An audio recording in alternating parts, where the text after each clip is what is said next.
Nous sommes dans la joie de vous compter surnombrés autour de la parole de Dieu pour continuer à suivre les enseignements prophétiques afin que nous soyons fixés par rapport au temps et aussi par rapport aux grands enjeux de ce monde, de ces temps de la fin. Bien-aimés dans le Seigneur, nous vous saluons au nom précieux de notre Seigneur et Sauveur Jésus-Christ. En tout cas, c'est pour nous un grand plaisir lorsque nous partageons avec vous la parole de Dieu. Aujourd'hui, j'aimerais vous parler un tout petit peu des causes de ces grands conflits cosmiques que nous avons. Je vais vous parler d'un secret. Je vais vous parler l'objectif ultime du diable. Je vais vous parler du besoin réel de Satan. Je vais vous parler, au fait, de ce qui provoque tout ce que nous sommes en train de voir aujourd'hui. C'est très, très important à suivre ce que je vais vous dire. Parce que ça va changer votre regard, ça va changer votre façon de voir des choses, ça va changer votre compréhension spirituelle des choses. Il y a quelque chose qui se passe et c'est quelque chose a commencé avant même que nous soyons sur la terre. Et c'est quelque chose-là va continuer jusque dans ces temps de la fin. Qu'est-ce que je veux dire par là? Ce que je veux dire par là, c'est que le diable est à la recherche de quelque chose. Le diable est à la recherche de quelque chose. Qu'est-ce qu'il recherche? Il recherche l'adoration. Le vrai problème de Satan, depuis la nuit des temps, jusque dans le futur, ça sera la recherche de l'adoration. Les gars veulent se faire adorer des forces. Les gars veulent être Dieu. Ils réclament l'adoration. J'insiste que le problème ultime, le vrai problème de Satan, c'est l'adoration. Alors, je vais lire avec vous pour comprendre dans Ésaïe au chapitre 14, le verset 12 à 15, qu'est-ce qui s'est passé dans le ciel. Ésaïe chapitre Ésaïe chapitre 14, à partir du verset 12 jusqu'au 15, la Bible dit: Te voilà tombé du ciel, astre brillant, fils de l'aurore. Tu es abattu à terre, toi le vainqueur des nations. Tu disais dans ton cœur: Je monterai au ciel, je lèverai mon trône au-dessus des étoiles de Dieu. Je m'assierai sur la montagne de l'Assemblée, à l'extrémité du septentrion. Je monterai sur le sommet des nuées. Je serai semblable au Très-Haut. Mais tu as été précipité dans le séjour des morts, dans les profondeurs de la fosse. Ici, la parole de Dieu nous montre les intentions ultimes, les intentions cachées du diable. Il voulait prendre la place de Dieu. Qui dit prendre la place de Dieu, c'est-à-dire se faire adorer. Se faire adorer des anges, se faire adorer de toutes les armées du ciel, se faire adorer de toutes les créatures de Dieu. Il voulait l'adoration. Il voulait devenir Dieu.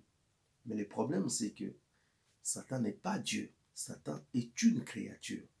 Il a un commencement. Il a été créé par qui? Par le Père créateur. Mais lui, dans son cœur, il bouillonne d'envie de recevoir l'adoration. Il bouillonne d'envie de prendre la place de Dieu.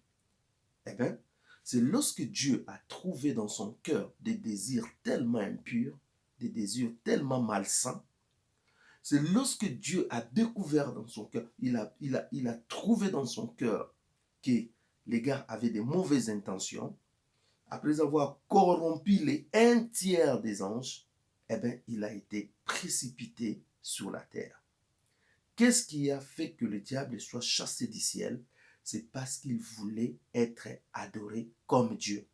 C'est parce qu'il voulait prendre la place de Dieu. Et il a commencé à former une conciliabule. Et déjà dans sa conciliabule, il avait entraîné un tiers des anges. Donc, vous voyez que là, nous ne sommes même pas là. Nous, les humains, nous ne sommes même pas là. C'est des millions, c'est des milliards d'années, je ne sais pas, la Bible ne dit pas ça. Mais ce sont des millions, des milliards d'années avant que l'homme soit créé. Il y avait déjà un conflit cosmique, il y avait déjà un conflit à grande échelle, il y avait déjà un conflit qui a fait que un tiers des anges étaient partis sous l'influence de Satan, tout simplement parce qu'ils voulaient l'adoration, parce qu'ils voulaient se faire adorer. Et lorsque Satan est venu ici sur la terre, l'homme a été créé, le désir de l'adoration de Satan n'était pas éteint. Au contraire, il commençait à inciter les hommes à lui adorer. Laissez-moi vous dire que tous les faux dieux, tous les idoles que les gens adorent ne sont rien d'autre qu'une adoration à Satan. Toute forme d'idolâtrie, toute forme d'idole, la personne qui se cache derrière cette idole, quel que soit le nom de l'idole, c'est Satan. Toute adoration qu'on fait aux idoles, cette adoration est automatiquement faite à Satan. Donc c'est lui qui crée cette panoplie des idoles pour que les hommes soient perdus, adorent ces idoles et lui les reçoit derrière ces adorations. Et je vais vous dire une chose, l'idolâtrie n'est pas seulement s'incliner devant une statue, l'idolâtrie n'est pas seulement s'incliner devant des faux dieux, mais tout ce qui a remplacé Dieu dans votre cœur est aussi une forme d'idolâtrie. Si c'est l'argent qui a remplacé Dieu dans votre cœur, si c'est votre femme, si ce sont des enfants, si c'est votre travail, si c'est une passion X ou Y qui a remplacé Dieu dans votre cœur, qui occupe le centre de votre cœur, qui est la première préoccupation de votre vie, eh bien, sachez-le que ça devient une idolâtrie. Et les idolâtres n'hériteront point le royaume des cieux. Pourquoi? Parce que les idolâtres, en réalité, iront en enfer. Parce qu'ils adorent, en réalité, Satan qui est derrière. Donc, vous voyez que bien aimé dans le Seigneur, que l'idolâtrie est quelque chose de très, très dangereux parce que cela vous met en lien directement avec Lucifer et c'est lui qui est l'instigateur, le père de l'idolâtrie. Et tous les idoles ne sont rien que ces manœuvres, ces moyens pour réclamer l'adoration au peuple, aux habitants de la terre, à la création. Donc nous voyons, bien aimés dans le Seigneur, tout au long de l'histoire de l'homme, il n'y a que l'idolâtrie et l'idolâtrie et l'idolâtrie, bien aimés dans le Seigneur. Voilà pourquoi, quand le Seigneur a commencé à donner les 10 commandements, je vais revenir sur ça dans la prochaine émission, vous allez voir qu'il dit, tu n'auras qu'un seul Dieu. Tu ne feras pas des images taillées. Tu ne blasphémeras pas le nom de l'Éternel. C'est-à-dire, Dieu nous sécurise d'abord par rapport à un faux Dieu qui tourne tout autour. Il tourne tout autour pour proposer une fausse adoration. Combien adorent leurs bijoux? Combien adorent leurs voitures? Combien adorent leurs maisons? Combien adorent leurs garde-robes? Combien adorent leurs comptes en banque? Combien adorent ceci, cela? Vous tombez tout simplement dans ce que nous appelons l'idolâtrie. Donc, tout au long de l'histoire, nous voyons que le diable ne fait que séduire. Mais maintenant, écoutez.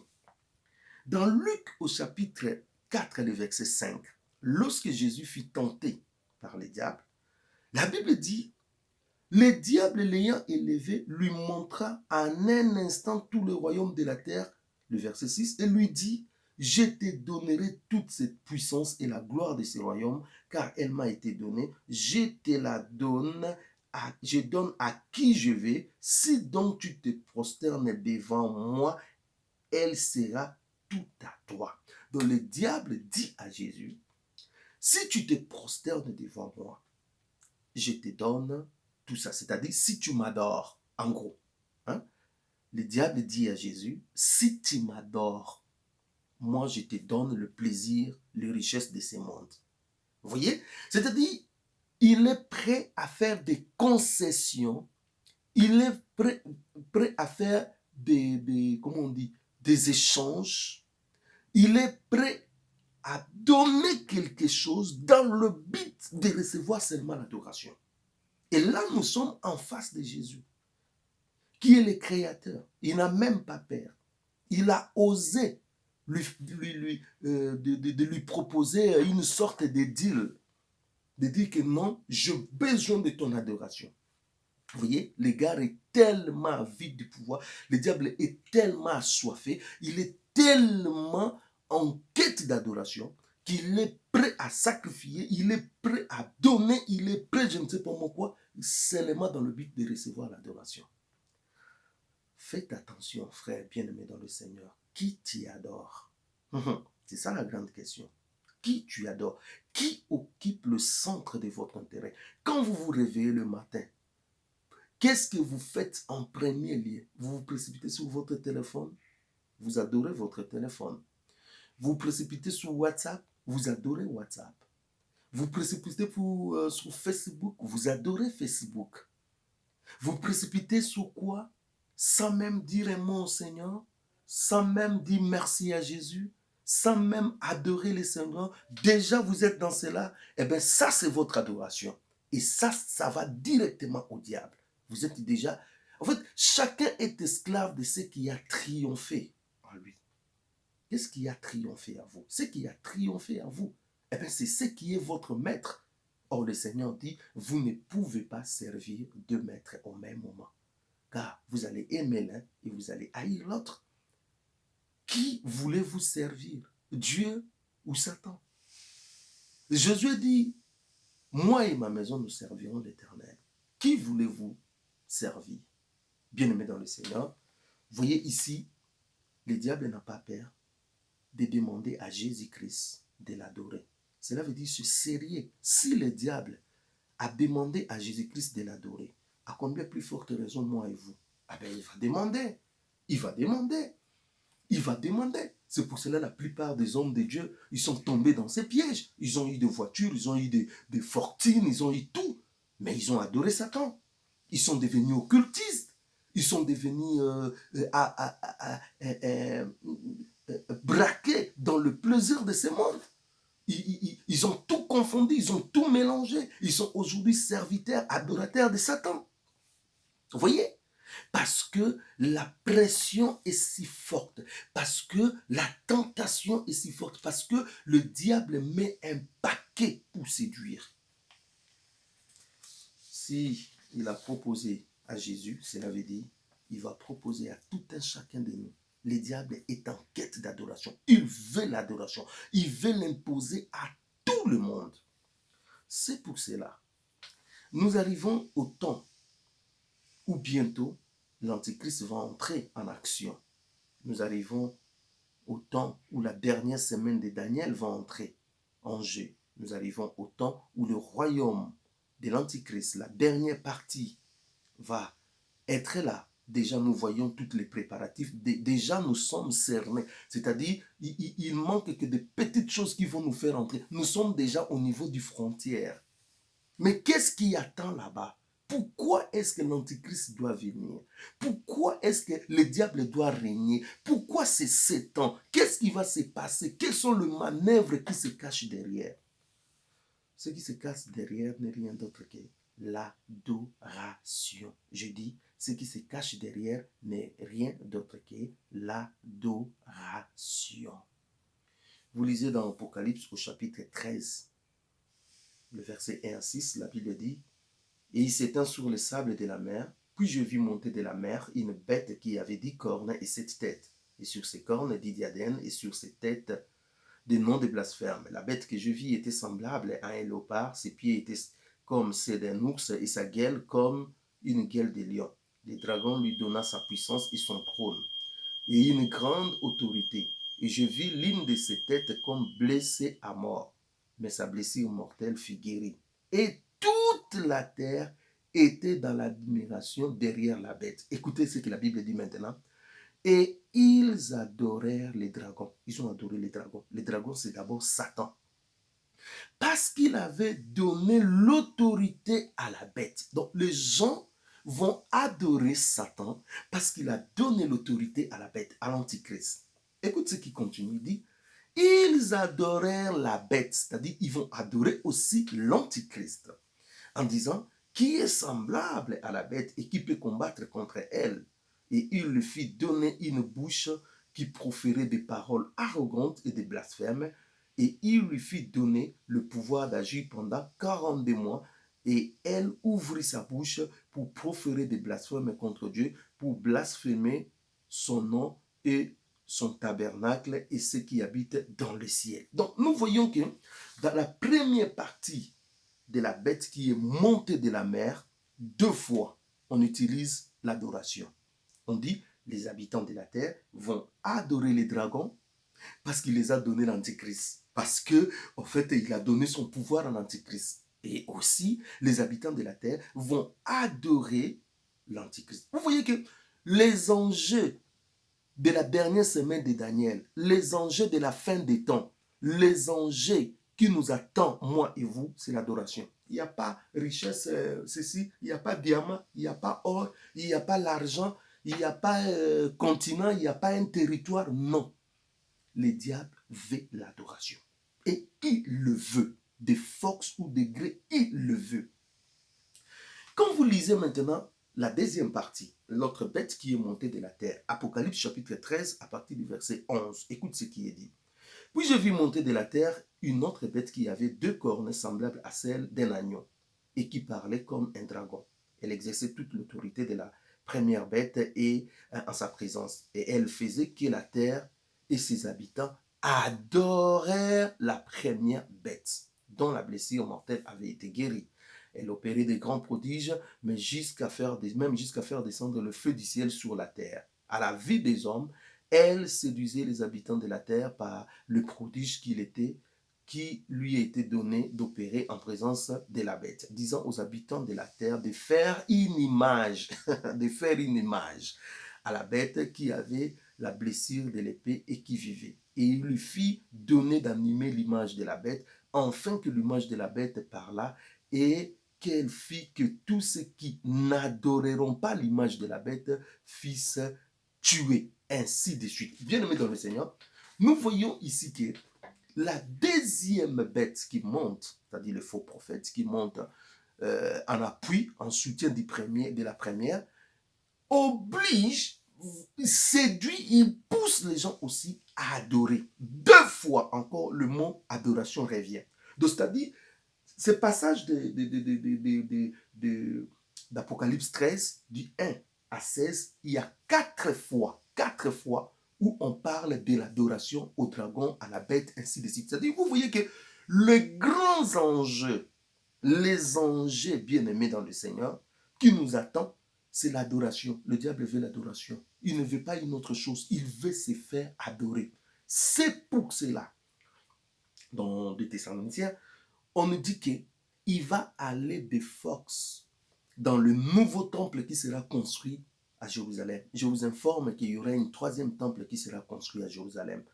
Eh bien, le diable va aller en force là-bas. Il va entrer dans ce troisième temple et la Bible dit, il va lui-même s'autoproclamer Dieu. Vous voyez? C'est-à-dire, il ne fera plus de détours. Il ne fera plus des idoles où il va se cacher. Non. L'Antichrist entre, possédé par Satan. Je dis bien, l'Antichrist entre parce qu'il va recevoir un coup, une blessure. Il va freindre de mourir, c'est-à-dire son esprit va descendre dans l'abîme. Et quand tu le remontes, il est possédé par Satan. Parce que la Bible dit, le diable va lui donner son trône, son pouvoir et son autorité. C'est-à-dire, le diable lui donne tout ce qu'il a. En gros, le diable va lui posséder. Donc, quand il est possédé par Satan, il réclame à la vie de tout le monde, de façon officielle, sans détour, sans se cacher, l'adoration obligatoire à tout le monde. Bien, c'est pour cela que nous avons intérêt à être enlevés avant que ces choses arrivent. Nous avons besoin que le Seigneur nous soutienne. Parce que quand le diable va dévoiler son jeu devant tout le monde en réclamant l'adoration obligatoire, je vous dis, ça sera chaud. Il va imposer, il va faire à ce que les gens l'adorent de force. La Bible dit, ceux qui ne voulaient pas adorer l'image de la bête étaient tués. C'est ce qui est dit dans Apocalypse 13. Vous ne voulez pas adorer, on vous tue. C'est-à-dire, le diable va réclamer l'adoration de force.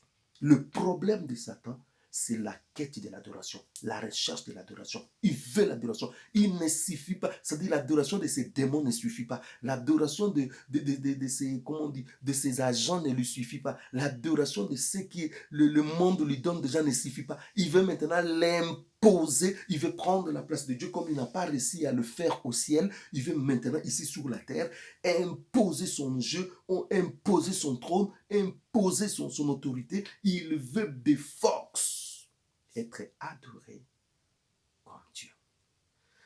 Mais, bien-aimés dans le Seigneur, rappelez-vous toujours de ces versets de Deutéronome chapitre 6, le verset 13.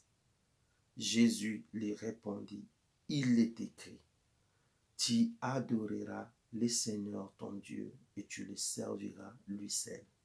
Deutéronome 6, 13.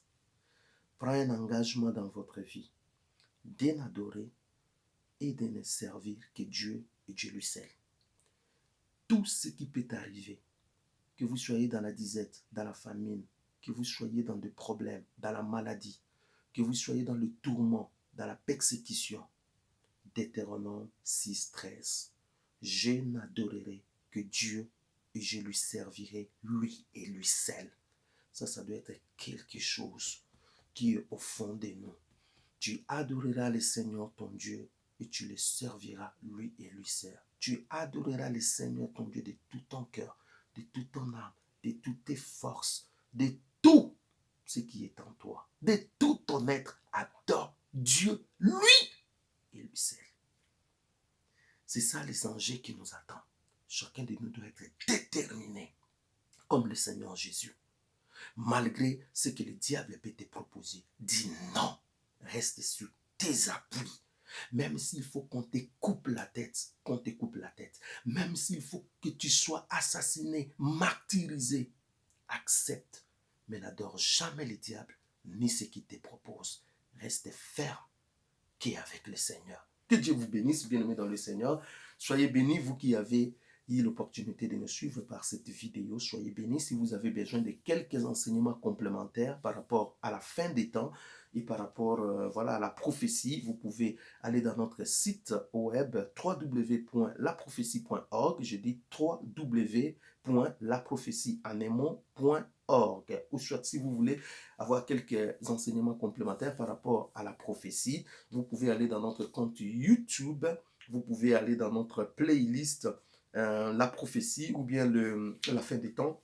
Vous allez trouver des enseignements gratuitement pour vous enrichir et vous recevoir la bonne parole. Si vous voulez également, vous pouvez commander ces livres. Armageddon, la troisième guerre mondiale. Il y a encore un autre qui s'appelle Le système de contrôle, un autre livre toujours que nous avons écrit par la grâce de Dieu. Vous tapez sur Google, Blaise Mpongo, livre, soit Armageddon ou bien le système de contrôle, eh bien, vous avez la possibilité de l'avoir sur numérique ou bien papier. Voilà, soyez bénis. Si le Seigneur tarde à venir, nous ne manquerons pas de venir encore avec un autre enseignement prophétique. Je vous bénis en nom puissant de notre Seigneur et Sauveur Jésus-Christ. Amen.